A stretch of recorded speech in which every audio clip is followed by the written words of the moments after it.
अयोध्येत रामाची प्राणप्रतिष्ठा झाल्यानंतर संपूर्ण हिंदू समाजात आनंदाचे वातावरण आहे. नमस्कार, मी श्रीशैल स्वामी, गल्ली ते दिल्ली या युट्यूब चॅनलमध्ये आपलं स्वागत आहे. पण काही वामपंथी यामुळे खूपच दुःखी झाल्यात. त्यात त्या स्वतःला पुरोगामी म्हणून घेणाऱ्या या तिघे आहेत. काही तथाकथित पुरोगाम्यांनी सोशल मीडियावरती बाबरी जिंदा आहे असे हॅशटॅगचा ट्रेंड सुरू केलाय.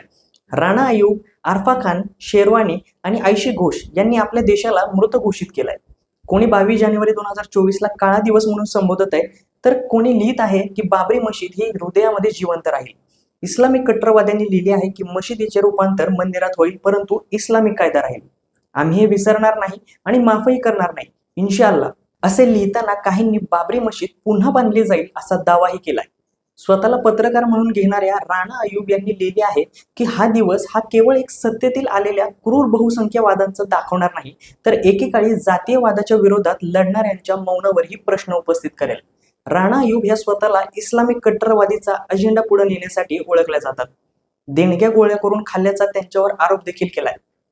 याच अयूब अनेकदा परदेशी वाहिन्यांवर भारताविरोधात देखील बोलतात.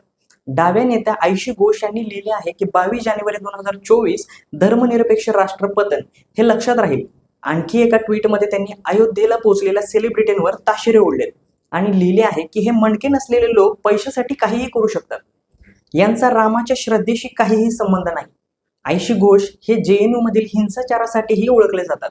द वायर या प्रोपागेंडा पोर्टलसाठी त्या काम करत असताना आरफा खान शेरवानी यांनी लिहिले आहे की 1992च्या जातीय दंगलीचा बळी म्हणून माझ्या आजूबाजूला जे घडत आहे ते अतिशय अस्वस्थ करणारं आणि निराशावादी आहे. माझ्या पिढीला या हयातीत 6 डिसेंबर 1992 ते 22 जानेवारी 2024 पाहण्याचा शाप आहे.